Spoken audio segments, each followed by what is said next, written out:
Hello po. Gusto ko po sana ipakita sa inyo yung pinag-aaralan ko. Nag-aaral po ako ng kanji. Ayan po.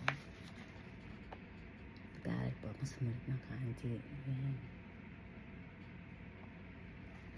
At ito na po ang aking naisusulat. Ayan.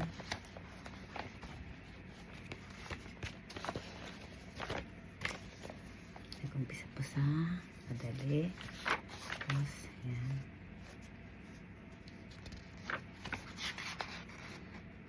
Ako po lahat ng sumulat niya. Ayan.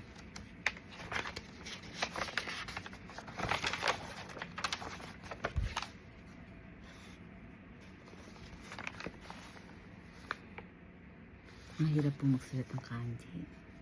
Sa totoo lang. Alam niyo po, pinag-aralan ko ito nung last December. Tapos akala ko po, siguro mga katapusan ng November na yan. Akala ko po matapos ko ng December. Pero kasi po, pahinto-hinto po ba dahil maraming ginagawa. Hindi ko na tapos. Ngayon, January na, February na, konti na lang at malapit na pong matapos. Hindi po kasi gano'n nagtukan kasi masyado po ako naging busy sa ibang bagay. Ngayon nga po, di pa akong tutulog at gusto kong matapos na ito ng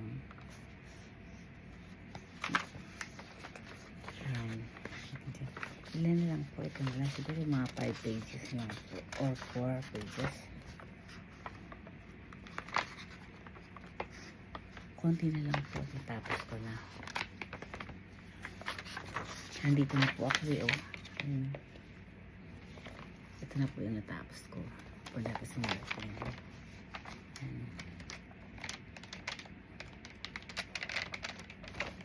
Mahirap pong mag-aral ng kanji, alam po ba?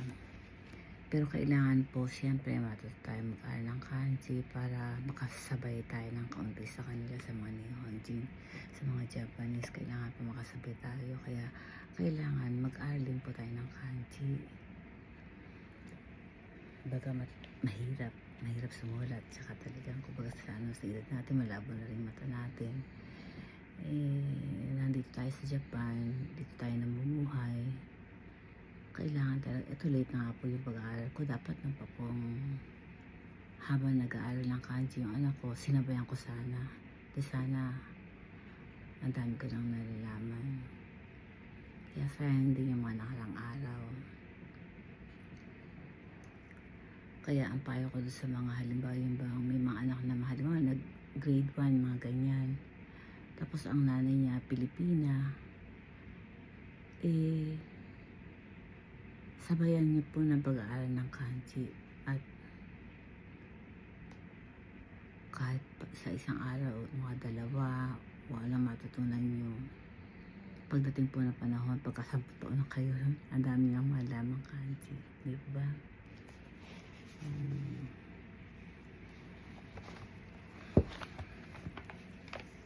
Yung anak kong bunso po, po sa akin na dito para mag-aral. Sabi niya, mama, iba yung alam mo ang pagsulat ng kanji. Iba yun, mama. So po, sige. Kahit minsan medyo tinatamad magsulat, di ko ba?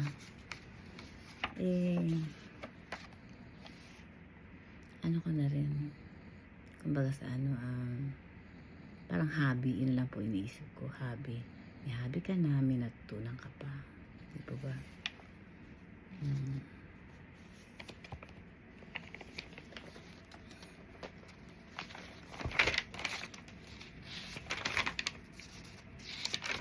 Tingnan nyo naman po.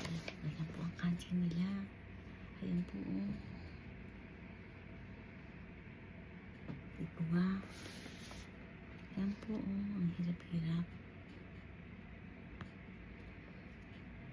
Di ba ba?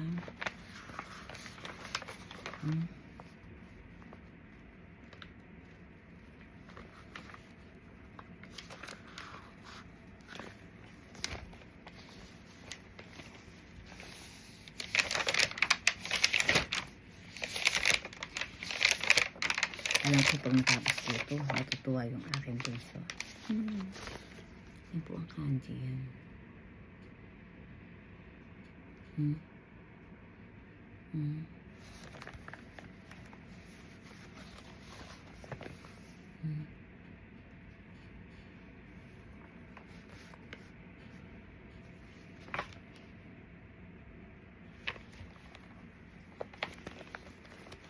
Ito po yung akal-tato yan.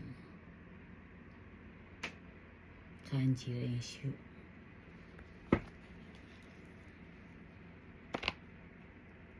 Magkano ba price nito? Mahal din pala. Kiwa ko yun dyan.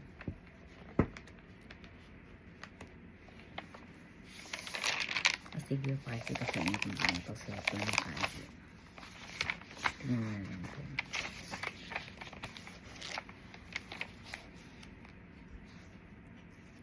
Wala.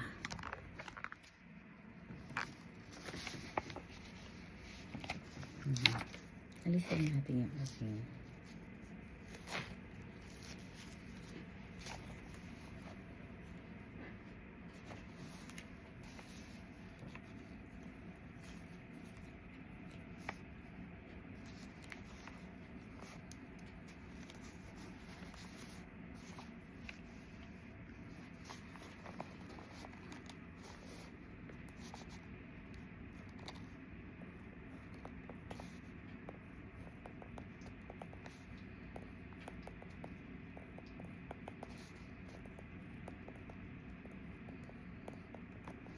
meron naman po siyang pattern. Ayan po. Oh. Tapos pagkaraan dito, ikaw na yung magsusulat. Ito may isang pattern siya dito sa taas. Ito po. Ayan.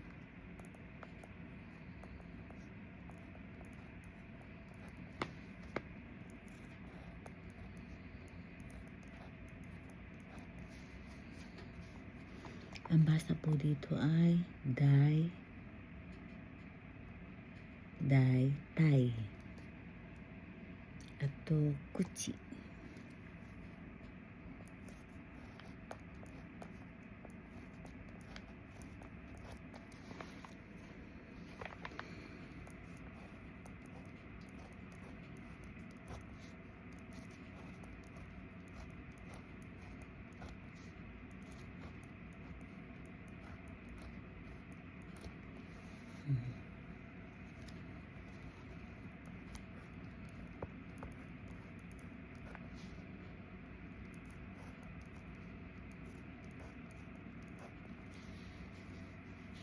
Hindi pare-pareho na. Ayan mo na.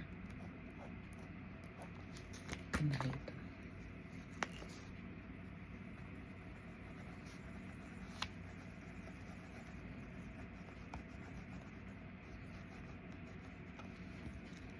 Saka ito ulit.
Tapos yung pambasa niya, Dai. Ito, Dai.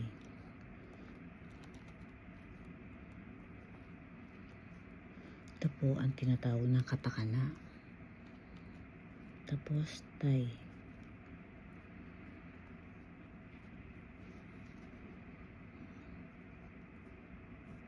Dai.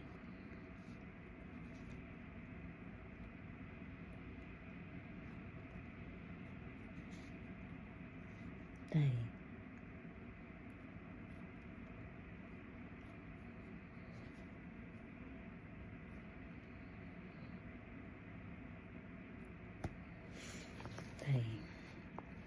これは口。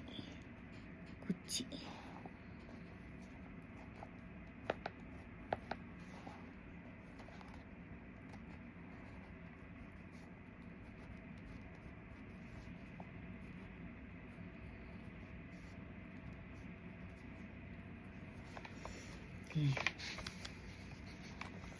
Tapos po dito po siguro nakikita maigi, ano. Pagka po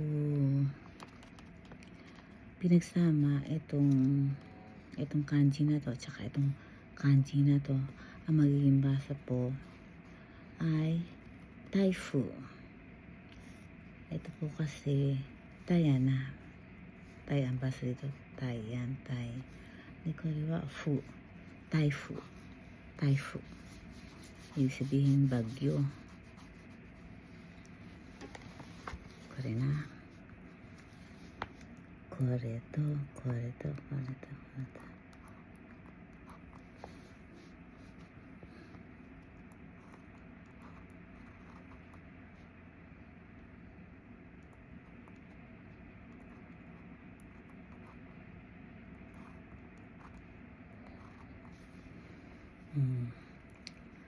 wa taifu.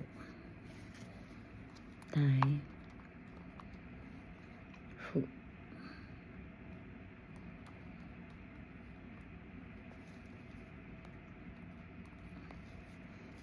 Pagka pinagsama yan, tapos sulit ko ulit na rin. Yan.